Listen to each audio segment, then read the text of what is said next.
Hello everyone and welcome back to another video.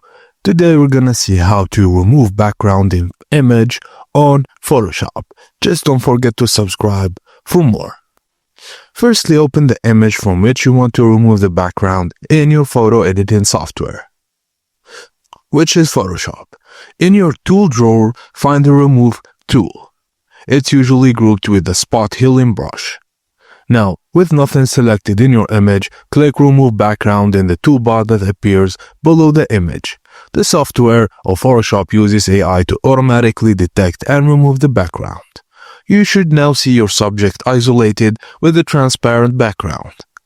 Use the Subtract from Mask tool to erase any remaining background parts, or use the Add to Mask tool to restore any subject areas that were removed by mistake.